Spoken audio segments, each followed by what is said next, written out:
13장 16절 한 절 말씀입니다.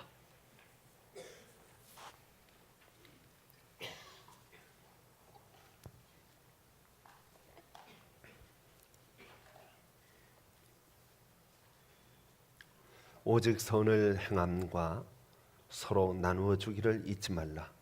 하나님은 이 같은 제사를 기뻐하시느니라. 아멘. 기도하고 말씀 나누겠습니다. 하나님 아버지 감사합니다. 주께서 저희들을 사랑하셔서 오늘도 이 복된 자리에 불러주신 것 감사합니다. 하나님을 만나고 주님 은혜 안에서 감사 찬송하며 예배하는 시간이 되게 하여 주옵소서. 진정으로 신령으로 마음으로 주님 앞에 나올 수 있게 하여 주옵시고 오직 여호와 하나님 그분만 저희들 가슴에 모실 수 있는 복된 시간이 되게 하여 주옵소서. 예수님 이름으로 기도합나이다. 아멘. 언젠가 문화일보에서 가수 김장훈이 인터뷰한 기사를 읽은 적이 있습니다. 그분은 공연을 하다가 눈물이 날 때가 있었습니다.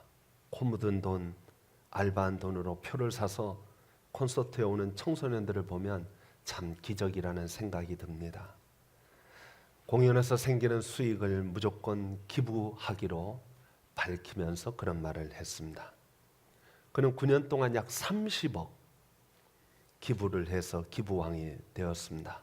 벌어서 좋은 일에 쓸 수 있어서 참 기쁘다 하면서 내가 물질에 대한 욕심이 있다면 그것은 나눠 쓰기 위함이다. 그렇게 고백을 했습니다. 그 당시 김장훈 씨는 월세 보증금 5천만 원짜리 월세에서 살았습니다. 신용카드도 없고 통장의 잔고는 늘 제로였습니다. 수입이 들어오면 바로 지출되기 때문에 그러했습니다. 그분은 자기 어머니를 제일 존경했는데 어머니가 목사님이었습니다. 일산에서 청소년들을 위하여 불우한 청소년들을 위한 목회를 하고 있었습니다. 이 김장훈도 청소년 때 가출을 해보고 가출을 여러 번 하면서 먹지 못해 굶주리다가 하늘이 노래지는 경험을 했기 때문에 특별히 자기 어머니가 하는 이 가출 청소년 사역이 자기 마음에 와 닿았습니다. 그래서 자신도 어머니를 도와서 가출 청소년들을 어떻게 하면 보살필 수 있을까 고민하면서 여러 청소년 단체를 후원하기 시작했습니다. 한 달에 1,500만 원씩 청소년 단체에 기증을 했습니다. 그분은 그런 말을 합니다. 내가 밑바닥부터 고생을 안 했다면 노래를 아마 안 했을 것, 못 했을 것이다. 그런 말을 했어요. 그래서 노래는 신앙과도 같고 하지 않았더라면 나는 죽었을 것이다. 그랬습니다.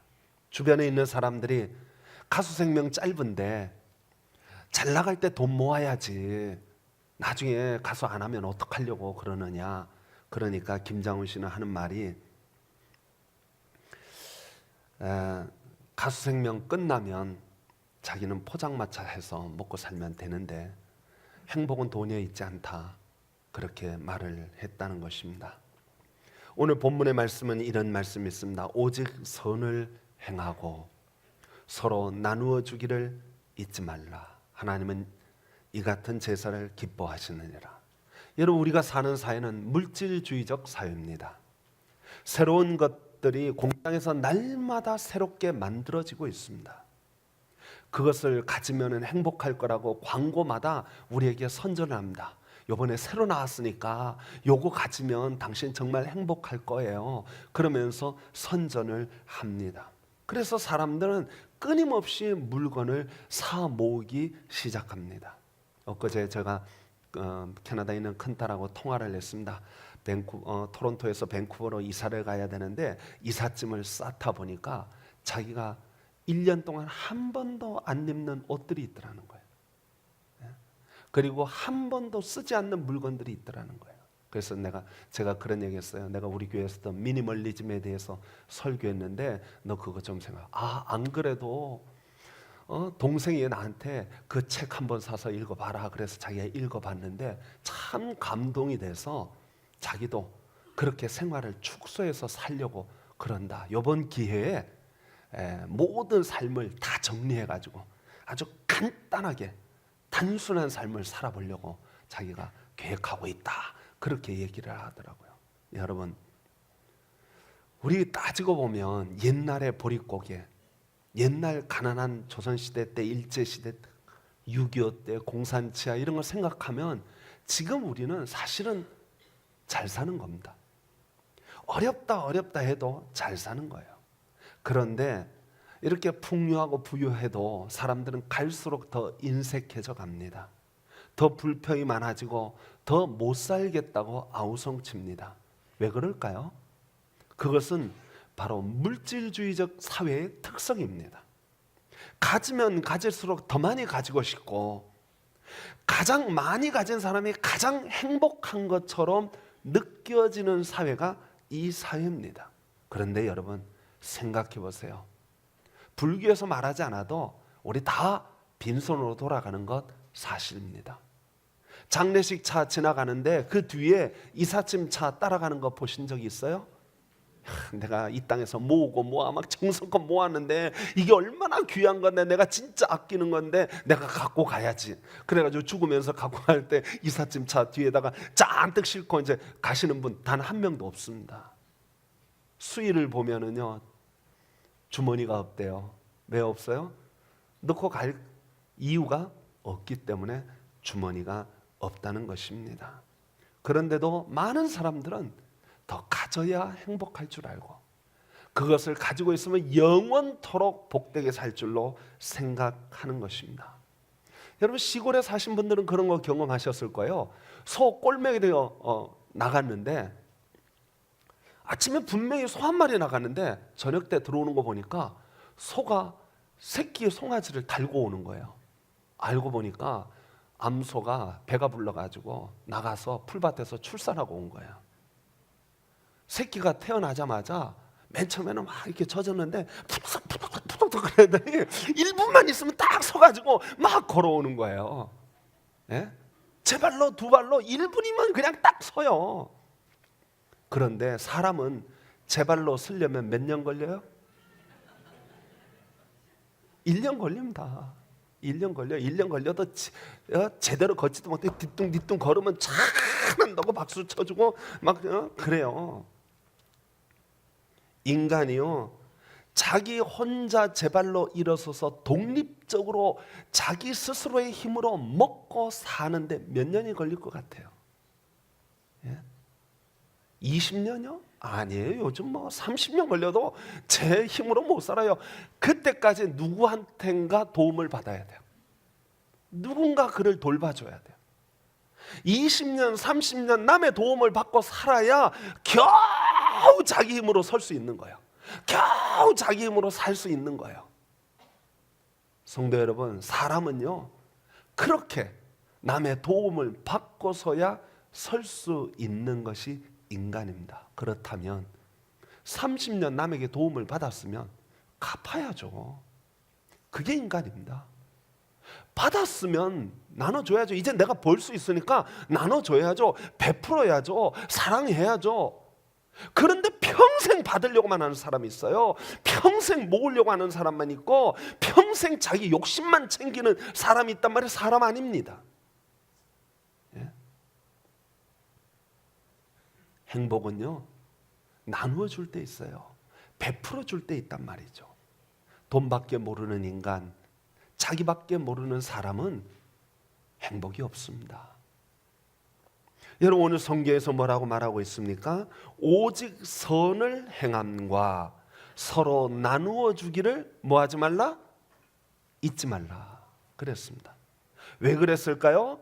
사람들이 자꾸 잊는 거예요. 이게 사람의 본분인데 내가 부모에게 받은 은혜가 너무 큰데 부모에게만 받았어요? 스승에게 받은 은혜도 너무 큰데 내가 받은 은혜를 생각하면 얼마나 많은 은혜를 받았는데 사람들은 너무 쉽게 잊어버려요. 자기한테 조금 고깝게 하거나 자기한테 조금 못되게 하거나 자기한테 조금 신경을 덜 써줬거나 말을 좀 이렇게 부드럽게 못했으면 그건 막 가슴에 칼을 갈아요. 그런데 자기에게 은혜를 베푼 거는요, 전혀 기억을 안 해요. 생각도 안 한단 말이죠. 우리 하나님 말씀하십니다. 잊지 마라. 잊지 마라. 너 너무 그거 잘 잊어버리려고 한다. 받은 은혜를 너무 잘 잊어버린다. 받은 사랑을 너무 잘 잊어버린다. 그러니 잊지 마라. 여러분, 인간 존재의 원리는요, 복수하는 데 있지 않습니다. 인간 존재 원리는 이를 앙다물고 두고 보자 하는 데 있지 않습니다. 인간 존재 원리는 나누고 베풀고 사랑하고 감싸주고 서로 품어주는데 인간 존재의 이유가 있는 거예요. 예수님께서 선한 사마리아 사람 비유를 말씀하셨죠. 미국의 유명한 윤리학자인 리처드 니번은 Responsible Self라는 책에서 이런 이야기를 해요. 강도를 만난 사람이 있습니다. 외딴 곳에서 만났어요. 예? 그런데 지나가는 사람이 글을 보니까 이 사람 머릿속에 생각이 드는 거야. 야, 강도가 이 근처에도 있지 않을까? 내가 이 사람 돕는다고 어물어물 하다가 이거 나까지 손해볼 거 아닌가? 어차피 죽을 사람인데 내가 돕는다고 뭐 그 사람 살아날 것 같아 보이지도 않는데 야, 나라도 살아야 되겠다 하고 지나가는 사람이 있다는 거예요. 이 사람의 사고방식은 납니다. 다른 사람이 아니에요. 나부터 먼저 생각하는 거예요. 내가 먼저 살아야지 하는 생각을 가지고 있는 거예요. 반면에 그를 도와준 선한 사마리아 사람은 동일한 상황에서 분명히 그도 강도가 있을 것을 예상했을 거예요. 도와주다가 어물어물하다가 자기도 위험에 처할 수도 있을 거라는 생각을 했을 거예요. 그런데 그의 생각의 중심은 내가 아니었습니다. 위험에 처한 그 사람이었습니다.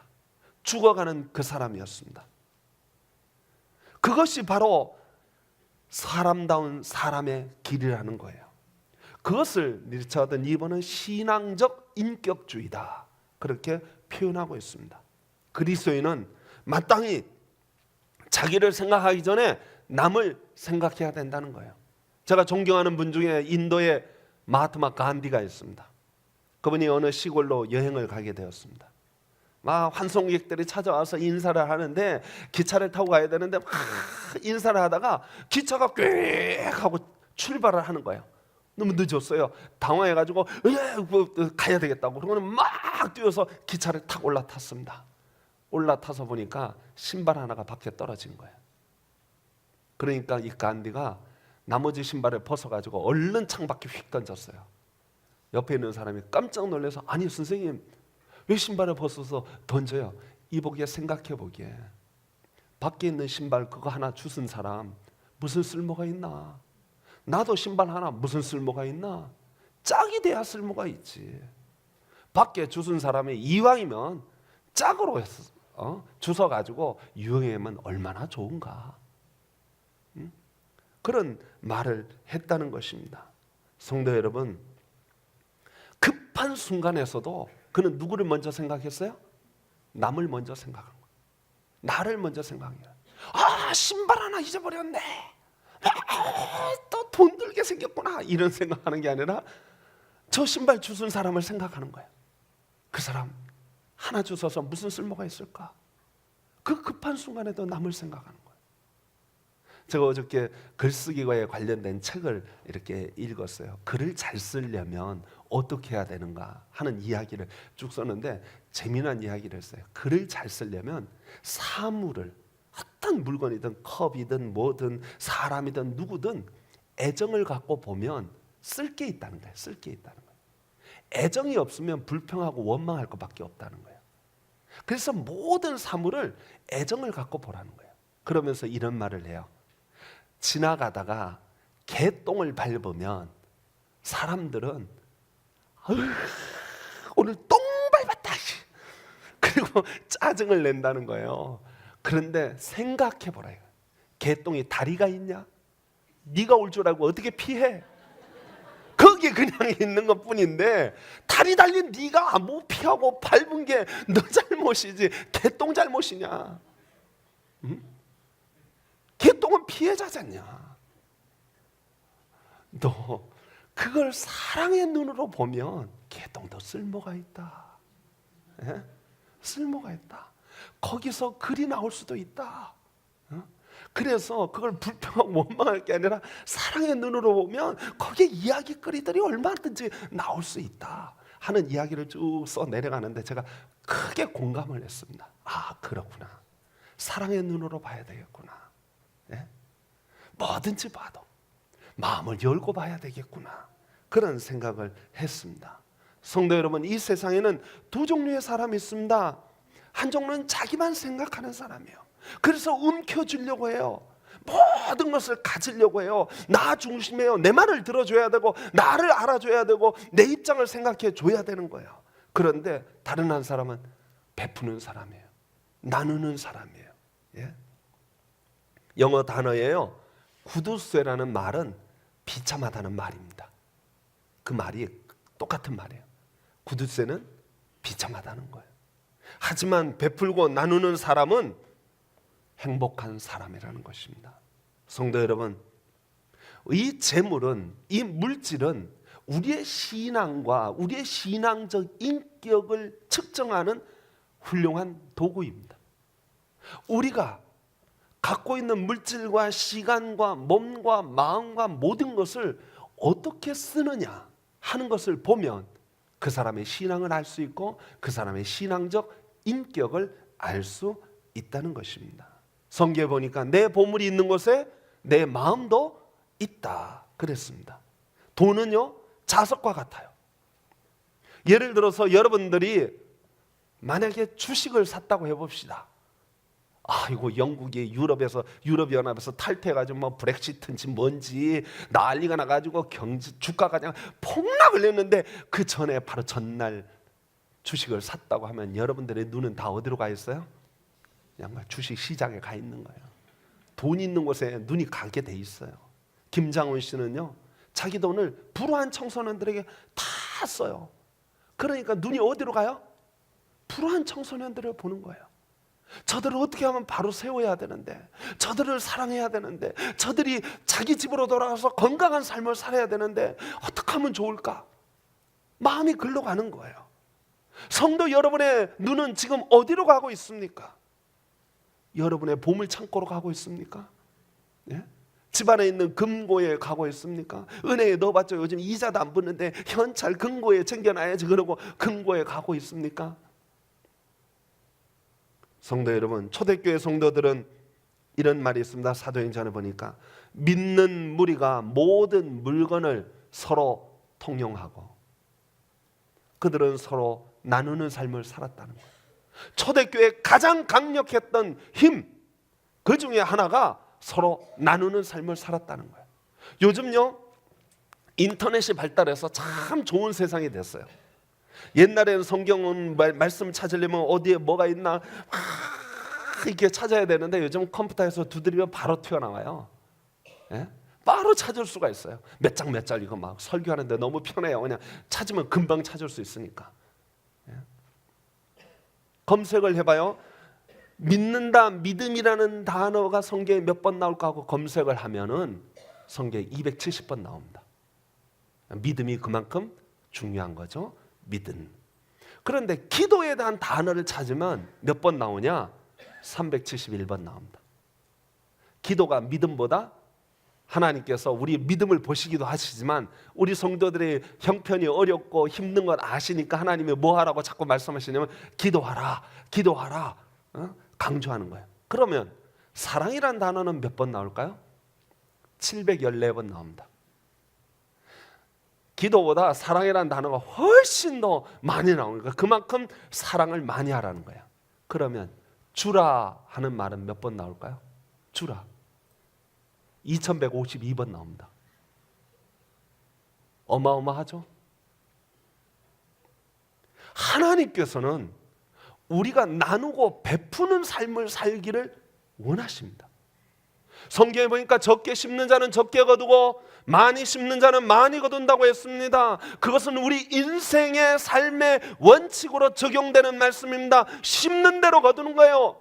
호박씨 하나 심으면요, 나중에 보면 늙은 호박 탁 돼가지고 벗게 보면 씨를요, 수를 세안할 수 없이 많아요. 옥수수 하나를 심었는데 옥수수가 자라면 옥수수 열매들이 뭐 얼만큼 많이 열리는지 모르는 것입니다. 세상의 자연 법칙, 하나님 만드신 자연 법칙도 그러한데 우리가 이것을 뿌리고 나누고 베푸는 데 쓰지 않고 내가 모으는 데 쓰면요, 고여가지고 썩어버리고 맙니다. 부패한 돈이 되고 말아요. 성도 여러분, 저와 여러분들이 나누고 베풀기를 소망합니다.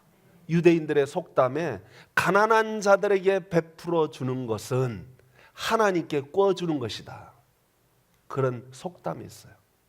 가난한 사람을 베풀어 주고 나누어 주면 하나님께 꿔준 거예요. 그럼 누가 갚아야 돼요?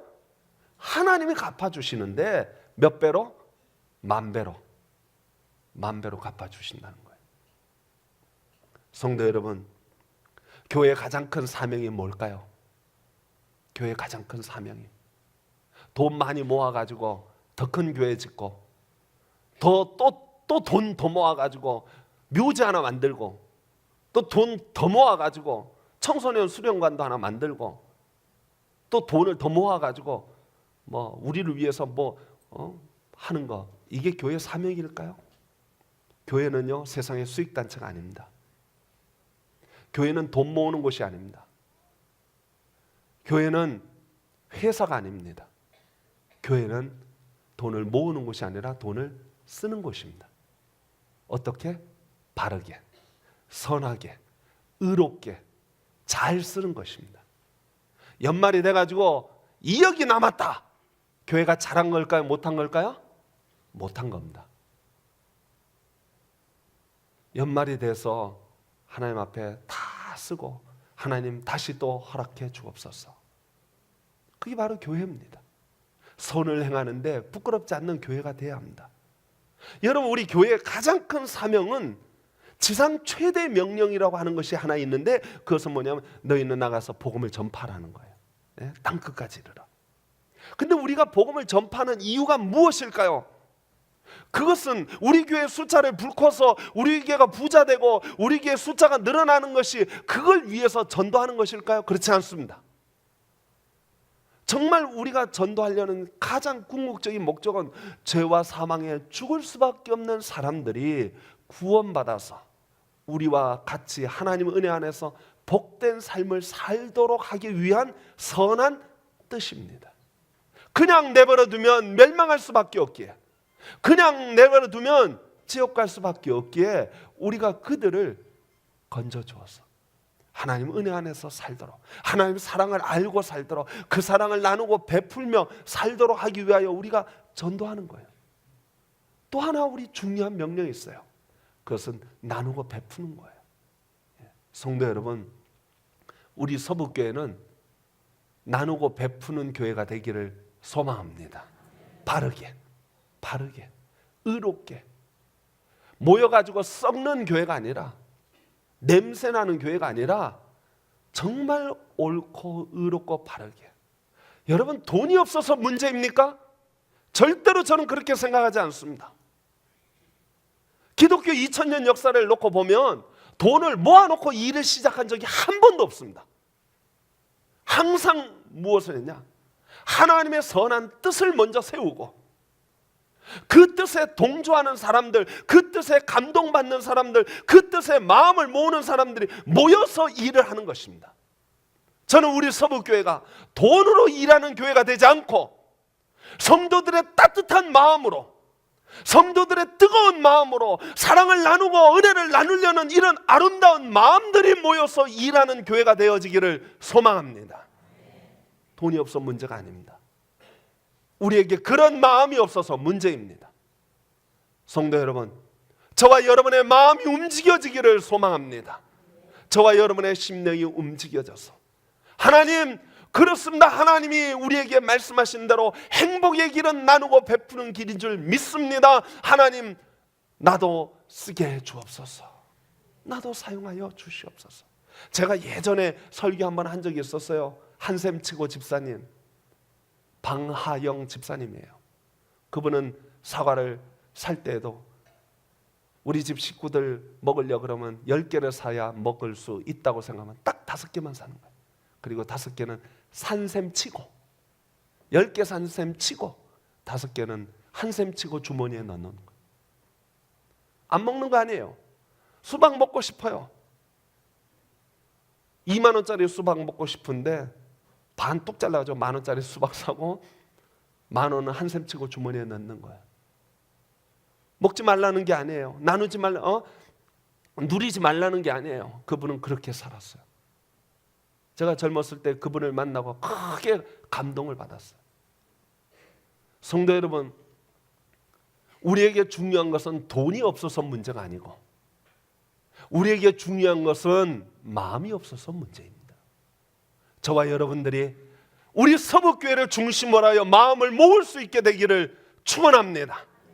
따뜻한 마음, 사랑의 마음, 나누려는 마음, 복된 마음으로 우리가 함께 마음이 모인다면 우리 교회가 못할 일이 없습니다. 감당치 못할 일이 없습니다. 하나님의 크고 놀라운 역사를 이루어낼 줄로 믿습니다. 성도 여러분, 우리 모두 하나님 중심으로 마음을 모을 수 있게 되기를 축원합니다. 기도하겠습니다. 하나님 아버지 감사합니다.